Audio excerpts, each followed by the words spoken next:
When I was a kid, I wanted to be a commando. Like, I don't really remember wanting to do anything else. When I realized that there was that role that you could play in life, that's what I wanted to do. And a lot of my friends in the SEAL teams were the same way. That's what they wanted to do. And as soon as they figured out, like, oh, that exists. Oh, I can do that. And I just have to sign this piece of paper and go do this stuff. And then that's what I'll be.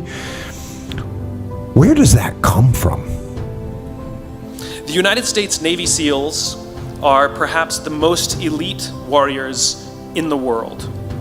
And one of the SEALs was asked, who makes it through the selection process? Who is able to become a SEAL? And his answer was, I can't tell you the kind of person that becomes a SEAL. I can't tell you the kind of person that makes it through BUD/S. But I can tell you the kind of people who don't become SEALs. He says the guys that show up with huge, bulging muscles, covered in tattoos, who want to prove to the world how tough they are, none of them make it through. He said the preening leaders who like to delegate all their responsibility and never do anything themselves, none of them make it through. He said the star college athletes who've never really been tested to the core of their being, none of them make it through. He says some of the guys that make it through are skinny and scrawny. He said some of the guys that make it through, you will see them shivering out of fear. He says, however, all the guys that make it through, when they find themselves physically spent, emotionally spent, when they have nothing left to give physically or emotionally, somehow, some way, they are able to find the energy to dig down deep inside themselves, to find the energy to help the guy next to them. They become SEALs, he said. You want to be an elite warrior. It's not about how tough you are. It's not about how smart you are. It's not about how fast you are. If you want to be an elite warrior, you better get really, really good at helping the person to the left of you and helping the person to the right of you. Because that's how people advance in the world. The world is too dangerous and the world is too difficult for you to think that you can do these things alone. If you find your spark, I commend you. Now, who are you going to ask for help, and when are you going to accept help when it's offered? Learn that skill. Learn by practicing helping each other. It'll be the single most valuable thing you ever learn in your entire life. To accept help when it's offered and to ask for it when you know that you can't do it. The amazing thing is when you learn to ask for help, you'll discover that there are people all around you who've always wanted to help you. They just didn't think you needed it because you kept pretending that you had everything under control.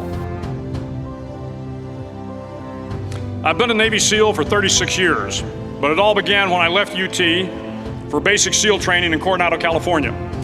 Basic SEAL training is 6 months of long, torturous runs in the soft sand, midnight swims in the cold water off San Diego, obstacle courses, unending calisthenics, days without sleep, and always being cold, wet, and miserable.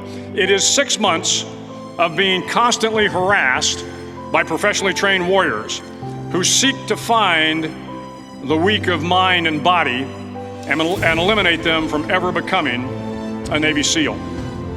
But the training also seeks to find those students who can lead in an environment of constant stress, chaos, failure, and hardships.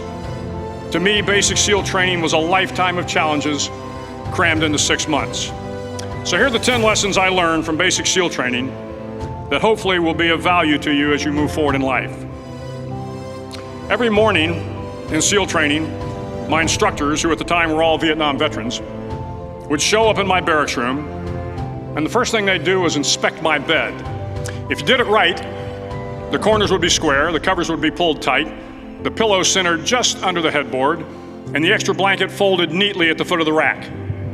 It was a simple task, mundane at best, but every morning we were required to make our bed to perfection.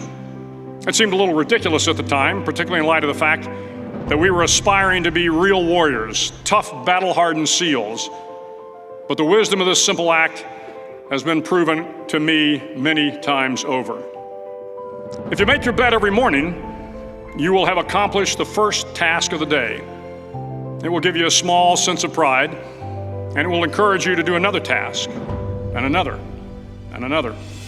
And by the end of the day, that one task completed will have turned into many tasks completed.